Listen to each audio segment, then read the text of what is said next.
If Yoru isn't meta now, he never will be. Let me explain why.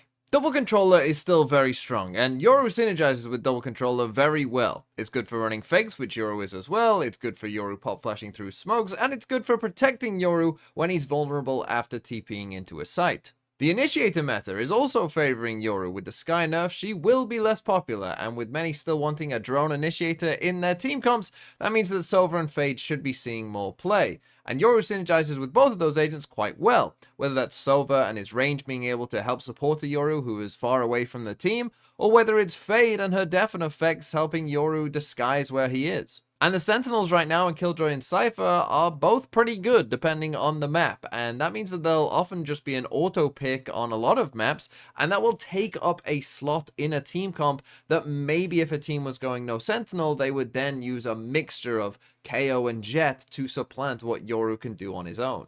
And in fact, we got a very good demonstration of this in the game Apeks versus Human Tripwires, because Apeks are playing a double controller with a Sova and a Killjoy and a Yoru duelist. And funnily enough, their opponents are playing the exact same comp, but with a Jet instead of a Yoru. And we're actually going to start off here with round number 3, where Apeks have a really cool idea. They're going to start off as if they're coming over towards A. You can see it here. And first, let's talk about this harbor wall, which is a very common one that they're doing, right? So from outside of A, this harbor wall comes down here and just lands towards pipes. Now, this harbor wall is really effective and one you probably should be using in your games, because as it comes out towards pipes here and just lands somewhere around this, what this harbor wall means is that any defender who's trying to be aggressive here, or whether they're on the gen instead, right up here, they can't see anything if the harbor wall is coming down here, right? So a harbor wall that stops anywhere in this angle just means that all of these angles that, you know, people might take aggressively as the defenders, now they can't see anything, allowing you to get out to the first part of A. From there, they're going to drone in, and you see send the fake Yoru clone in as well to make this look like a big hit. And then they send in this harbor wall as well, right? So we're basically making this look like this is an A hit, right? We've got the extra Yoru clone making footsteps. We've got the harbor wall coming in. You've got the drone coming in from the Sova. It looks like an A hit, and then we're going to pop the Yoru ult in here as well, as you can see, right? So we've got the Yoru ult going on. But as we can see on the map, the spike is actually over here towards B instead, and they've got the Viper wall up over towards B. So here's kind of the first part is the fake, but you can also notice that we got this TP in here as well over towards B. So you can see that the Human Tripwires players are on the way over towards A because they think that this is a fast A hit, but instead now we're going to TP across to B and come and clear this Jet out instead and actually get over towards B. The server, Dimensional Drift is available. Inside only the third round. What a difference maker this could be. Collects the info instead, even towards yellow. Backpedaling right in front of Devo. Won't have another safe exit route, but channels the information back to the rest of his team and puts him in a world of hurt. Devo just being caught out there, and oh, look at this, look at the response from Human Tripwires. Already 3 players towards B. They know that this is where Apeks want to try and end. Unfortunately for Apeks, they weren't quite able to get the kill on that Jet that would have opened up the B site, and they will actually end up losing this round, but you can see already the potential of some of the ideas that you can have with this kind of comp. They know about Avova just yet, but they will now. Bully, collateral through the smoke. Yeah. That's the early advantage which Human Tripwires wanted. Yeah, I think both teams have actually burned through the toxins as well. That was a ping coming through. How is Bully still alive? Avova though trades it even. We're still 3v3. Spike finally being attempted, but those toxins are going to go down soon. Huge kill from Rex to maintain the advantage here for Human Tripwires. Could soon find himself isolated. Mulsi, aggressive, the former duelist, looking to try and carve out a succinct advantage, but it's snatched swiftly back from them.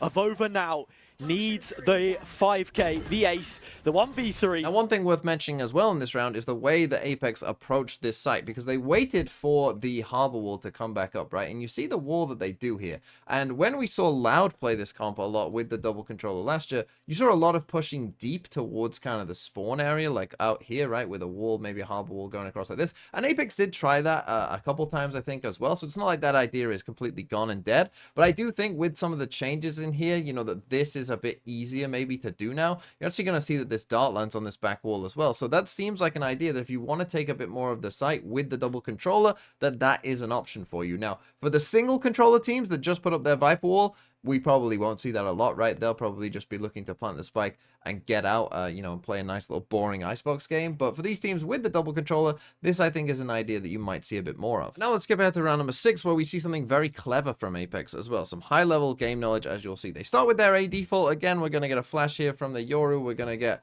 the dart come in. We get the same harbor wall here, right? Just creating pressure again on A. And the thing is with this comp, and you're going to see it kind of in this round as well, that you can create a lot of pressure. But as we saw, you know, it could be a fake. Your Yoru could TP to the side and we could be quickly going to the other side, right? So when we see this harbor wall, I really love this kind of harbor wall, right? Because this isn't a great wall if we want to fully like take the site, of course, right? Because we aren't taking that much space and we're allowing the defenders to hold onto the back site, which means that, you know, like they're probably going to contest the spike plant, so that's not great.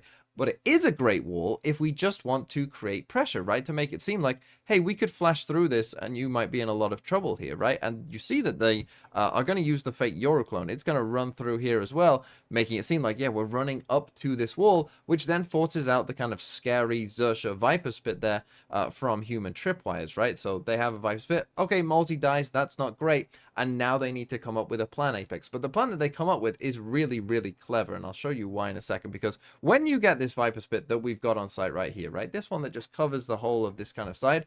Almost always, and you can see them kind of pinging it right now as well, right? Like, almost always the Viper will stay back here, right? And stay as far back as possible, as safe as possible, and just sit in the back of the ult here. That's pretty much how you always see it run. And Apeks use that to their advantage, because what they're going to do is they're going to ping a dart here at this Viper in a second, and then, you know, they're going to spam, and then you're going to see that Kajak is able to say, okay, whilst Soulcast is spamming, I'm going to walk through the pit, because I know where that Viper is, and I know that the Viper is just going to be chilling back there, and I'll be fine, right? So gets into this little pocket as well, waits for the heal, and then decides to come all the way through, and just walks through the pit and gets into this position. And now you're in a position, and yeah, they will have to wait to plant the spike in a second here with the rest of the team, but now your Yoru is in a position to just win the round.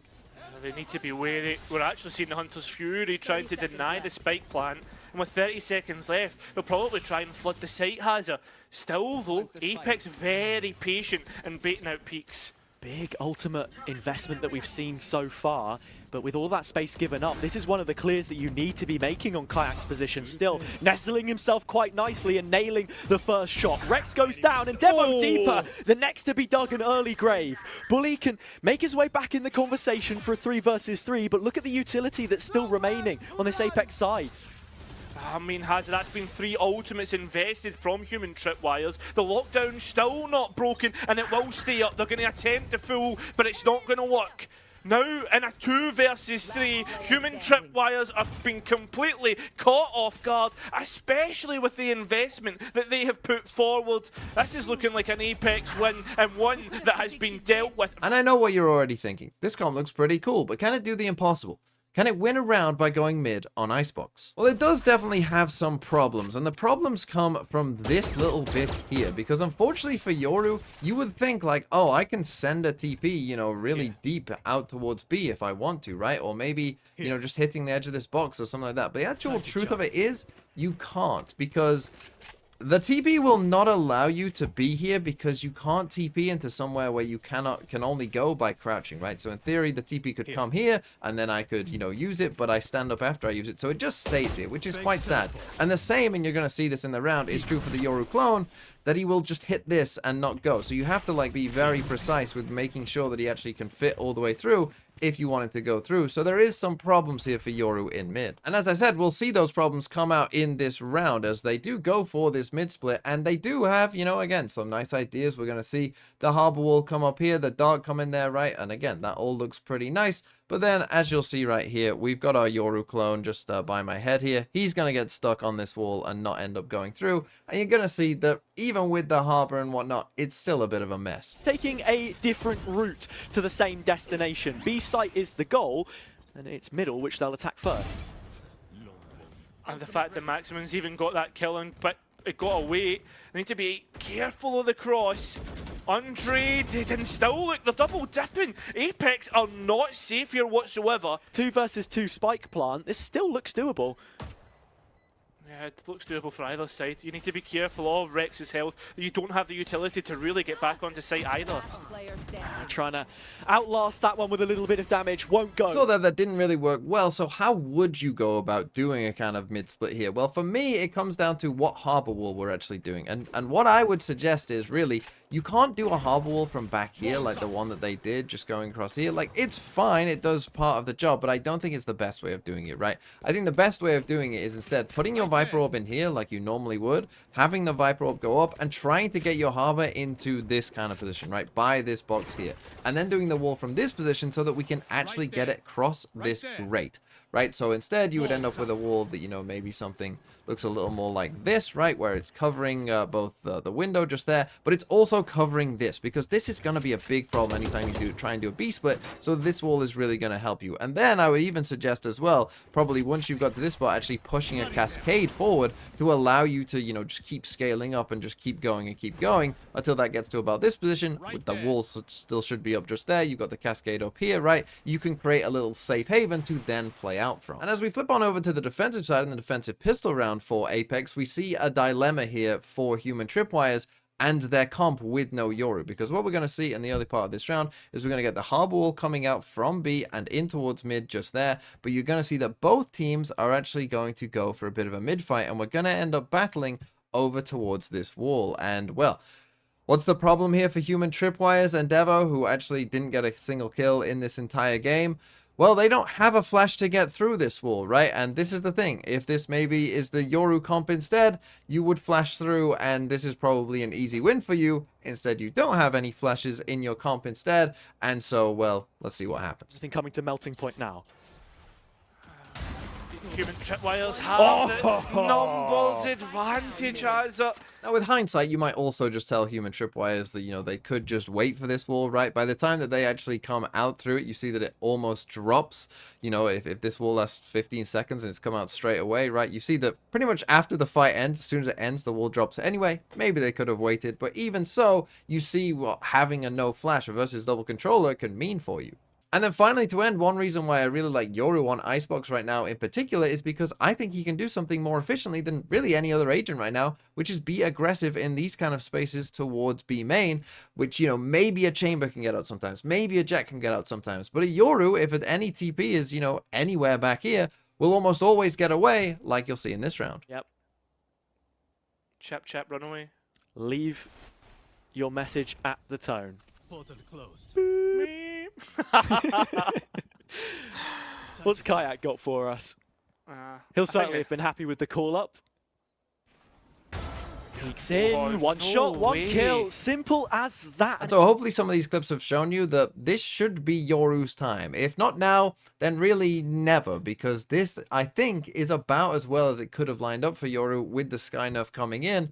And so hopefully we will get to see quite a bit of Yoru.